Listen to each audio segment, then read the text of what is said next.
Hello everybody, this is Dr. Mark calling from Dr. Mark Dissertation Mentoring Handbook, broadcasting about the strategies for quantitative research. We are talking about book 1, and in this recording we are talking about how to conduct literature review for your dependent or outcome variable.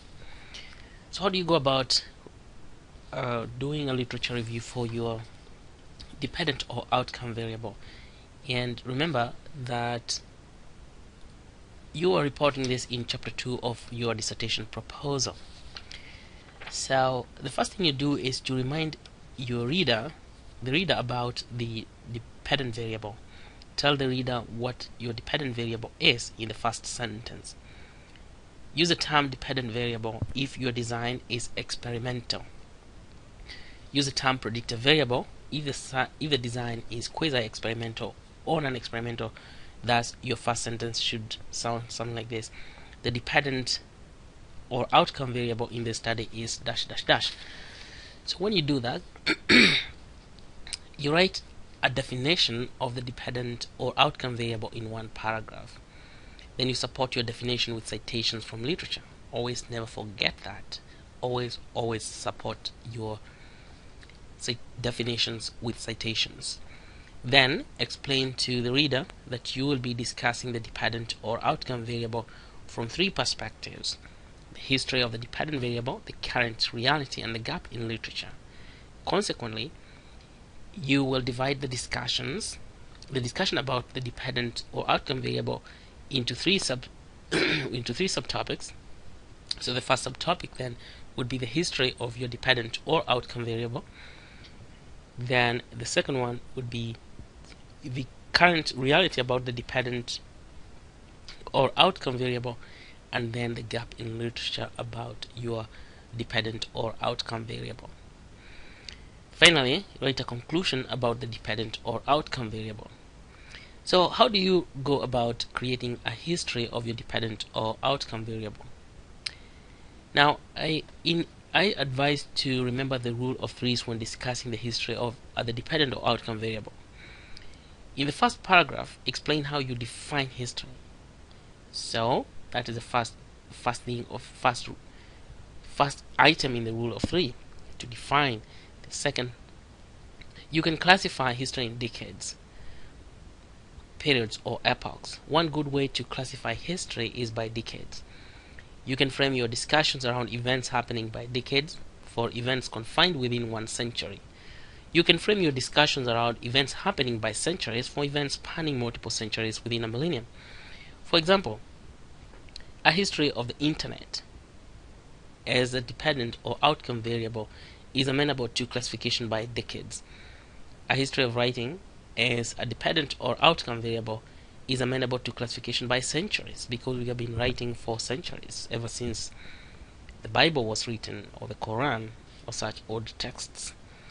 Consequently, the age of your dependent or outcome variable will help you to determine the length of the timeline and your cutoff points, and hence your classification for your history. Avoid using historical classifications in lay literature such as baby boomers, Generation X, and Generation Y, unless your study involves any of these generations as a dependent or outcome variable. After explaining the classification of your history, review all the literature that you can find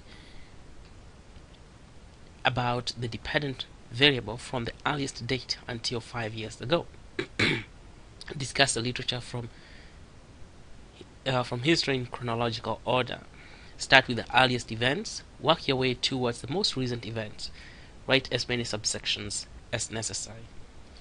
Finally, write a transition statement in a separate paragraph explaining that you will be discussing the current reality of the dependent variable in the section that follows. So how do you go about creating the current reality, or creating a discussion about the current reality of the dependent or outcome variable? In creating this current reality, write an opening statement explaining that this section contains all the events about dependent or outcome variable happening within the last 5 years. So your 5 years is the cutoff point. Explore the most recent literature starting with the most recent, like few months ago, going back all the way to 5 years.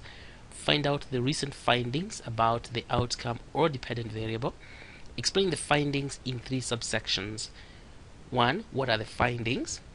2. Why the findings important in general? And 3. What is the relevance of the findings to the current study? Which is your study?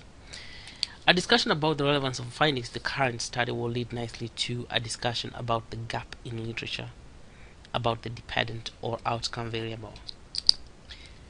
Okay, so we have come all the way to the gap in literature about the dependent or outcome variable, and how do you go about exploring that gap?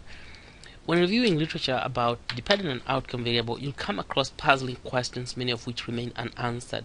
The place to find unanswered questions is in the recommendations section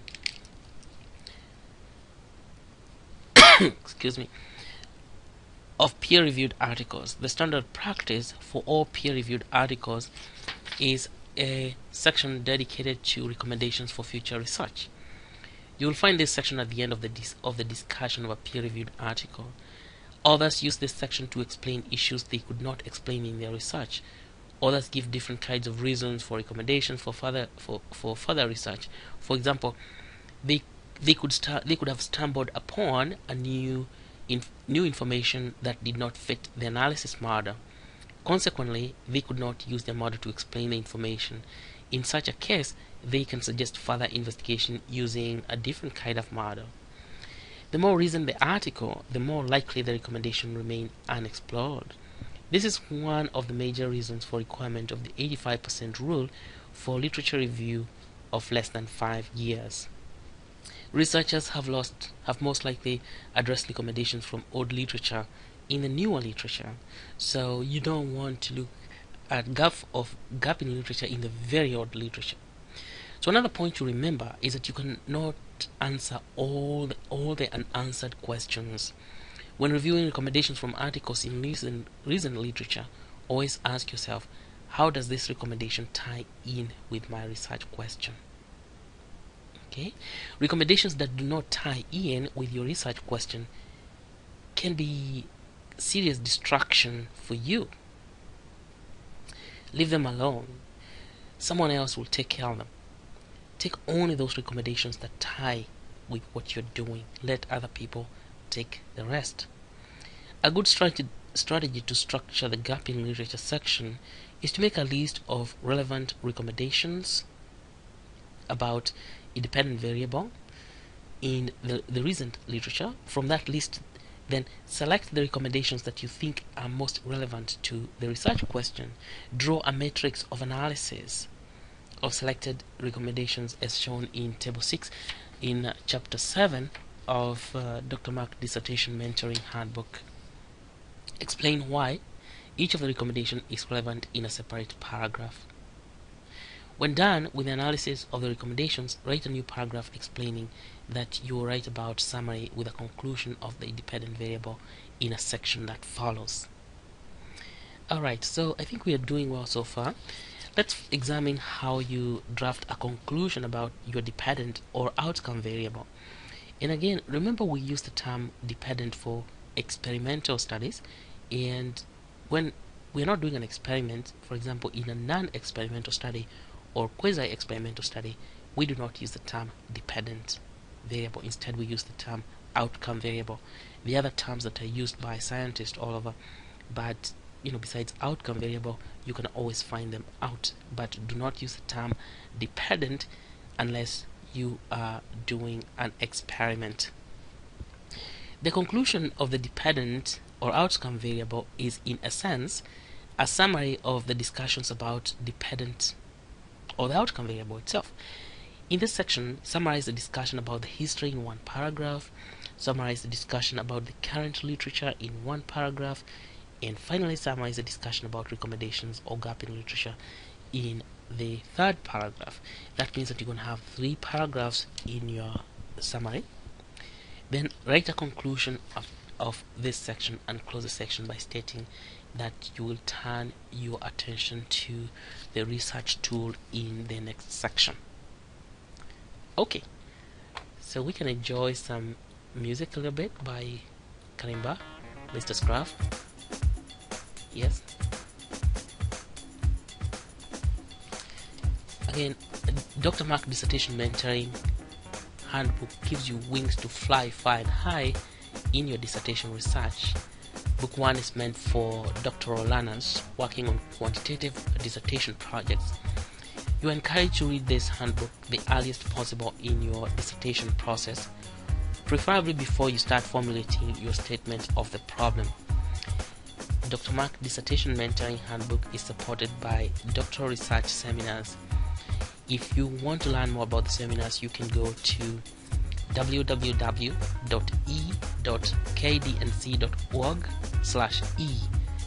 www.e.kdnc.org/e.